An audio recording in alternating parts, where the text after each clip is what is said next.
Welcome to our channel. నా పేరు దుర్గా ప్రసాద్. తల్లిదండ్రులు పిల్లలకి మంచి విషయాలు చెప్పాలండి. భయం, భక్తి ఇవన్నీ చెప్పాలి. దేవుడి గురించి చెప్పాలి. ఎప్పుడు వాళ్ళకి మంచి విషయాలు చెప్తూ ఉండాలి.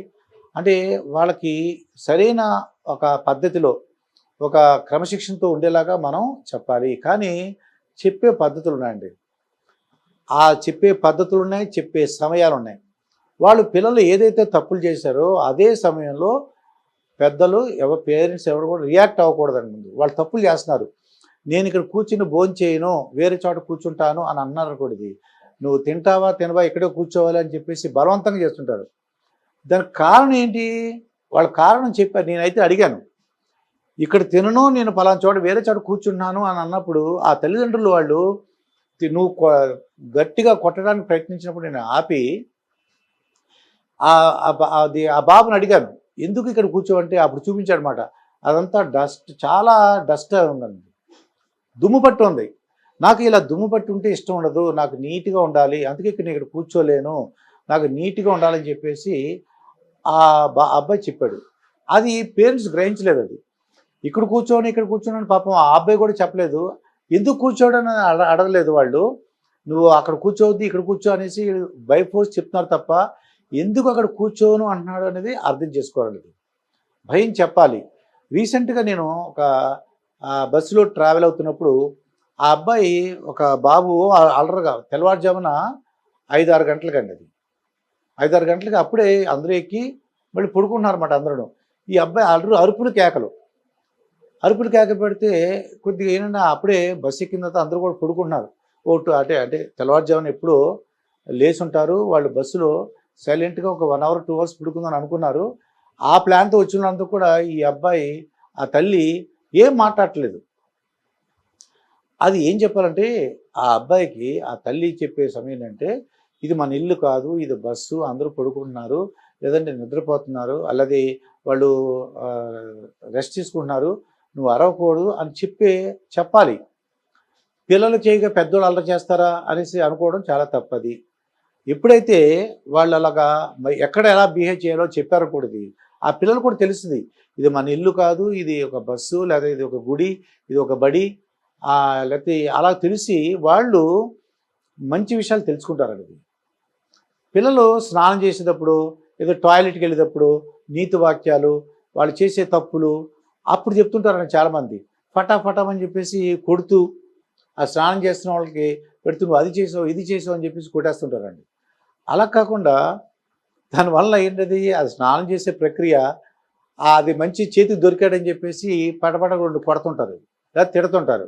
అది పద్ధతి కాదు. చక్కగా కూర్చుంటారు కదా. వీళ్ళు ఏంటంటే వీళ్ళకి సమయం కేటాయించుకోవట్లేదు. పేరెంట్స్ ఏంటంటే వాళ్ళ సెల్ ఫోనో, లేకపోతే ఫ్రెండ్స్తో మాట్లాడుకోవడం, లేకపోతే పని ఒత్తిడి వలన పేరెంట్స్ ఒక పిల్లలకి సమయాన్ని కేటాయించలేక వాళ్ళు చక్కగా కూర్చోబెట్టి చెప్తే చాలా బాగుంటుంది. అలా కేటాయించలేక ఎప్పుడు దొరికితే అప్పుడు ఏదో సమయంలో చెప్పేస్తున్నారు. దానివలన ఎటువంటి లాభం లేదు. ఒక సమయం, సందర్భం ఉంటుంది, చెప్పవలసినప్పుడు చెప్పాలి. చక్కగా కూర్చోబెట్టి రాత్రులు పడుకునే ముందు ఏదైనా స్టోరీస్ చెప్తూ, ఎలా ఉండాలి, నీతి వాక్యాలు చెప్తూ, మోరల్ స్టోరీస్ చెప్తూ, ఎక్కడ ఎలా ఉండాలి, ఏదో కథలా చెప్తూ, ఇలా బస్సులో వెళ్ళాము, బస్సులో వెళ్తుంటే అక్కడ గొడవ జరిగింది, ఒక పిల్లడు అల్లరి చేశాడు, అలాగ ఏదో ఒక స్టోరీలా క్రియేట్ చేయాలండి. అలాగా మంచి విషయాలు చెబుతూ వాళ్ళని మన దారిలో తెచ్చుకోవాలి తప్ప, ఈ రోజుల్లో ప్రతి ఒక్కరికి ఒకరు కానీ ఇద్దరు కానీ పిల్లలు ఉండటంతో గారాభంతో పెంచుతున్నారు. వాళ్ళకి కావాల్సిన సౌకర్యాలు ఇస్తున్నారు. ఎందుకు ఇస్తున్నారంటే వీళ్ళు డబ్బులు లేక ఇబ్బంది పడి వీళ్ళకున్న మనసులో కోరికలు అప్పుడు తీరలేదు కాబట్టి, ఇప్పుడు వీళ్ళకి డబ్బులు ఉన్నాయి కాబట్టి, అవకాశం ఉంది కాబట్టి, పిల్లలు అంటే మాకు జరిగిన ఇబ్బందులు మా పిల్లలు పడకూడదనే ఉద్దేశంతో వీళ్ళు ఏం చేస్తున్నారు, కావాల్సినవన్నీ కూడా ఇచ్చేస్తున్నారండి. ఇవ్వచ్చు, ఏది అవకాశం, ఏది మంచిది, ఏది చెడ్డది కూడా చూస్తూ ఉండాలండి. పరీక్షల సమయంలో ఏదో సినిమాలు అన్నారు కూడా, వాళ్ళు చెప్పచ్చు, పోస్ట్ పోన్ చేయొచ్చు. మంచి పరీక్షల సమయంలో ఎలా కాదు, మనకి ఈ సినిమా ఎక్కడికి వెళ్ళదు, ఈ 3 గంటలు 2 గంటలు కూడా ఎంతో ఉపయోగపడుతుంది మనకి అని. నేను సినిమాకి వెళ్ళాలి, ఫస్ట్ అతనికి అలవాటు సినిమా రిలీజ్ అయిన ఫస్ట్ డే చూడడం.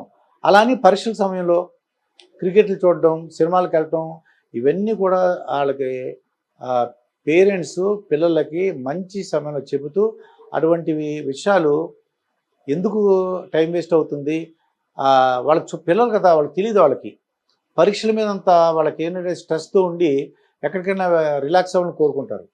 రిలాక్స్ అయ్యే చాలా పద్ధతులు ఉన్నాయండి. ఇది సినిమా వలన ఇది ఈ యొక్క క్రికెట్ లేకపోతే దీంట్లో 2 అవర్స్ వేస్ట్ చేసే కంటే మనకు తప్పకుండా అవి రికార్డ్ అవుతాయి, మనం తర్వాత చూసుకోవచ్చు అని చెప్పాలి. వాళ్ళకి మంచి విషయాలు వాళ్ళతో ఒక 10 మినిట్స్ 15 మినిట్స్ వాళ్ళతో ఎగ్జామ్స్ టైంలో వాళ్ళతో స్పెండ్ చేశారనుకోండి, ఇది ఎక్కువగా స్ట్రెస్ తగ్గుతుందండి. పేరెంట్స్ వాళ్ళతో పాటు కూర్చోవాలి. ఆ విధంగా చెప్పే సమయం ఉంటుంది, చెప్పని సమయం ఉంటుంది. వాళ్ళు వినే స్థితిలో ఉన్నప్పుడే మనం చెప్పాలి. ఏదో మనకి టైం దొరికినప్పుడు మనం చెప్తే మాత్రం పిల్లలు వినరు. తప్పనిసరిగా పేరెంట్స్ పిల్లలు వినే స్థితిలో ఉన్నప్పుడు చెప్పండి, వాళ్ళు తప్పకుండా వింటారు. వాళ్ళు చెప్పేది కూడా మీరు వినండి. ఎందుకు చెప్తున్నారు, వాళ్ళ రీజన్స్ ఏంటి, వాళ్ళ కారణాలు ఏంటి, ఓపికగా వినండి. తప్పకుండా మీకును మీ పిల్లలకు మంచి జరుగుతుంది. మరొక వీడియోతో మీ ముందుంటాను. మీ మాస్టర్ దుర్గాప్రసాద్.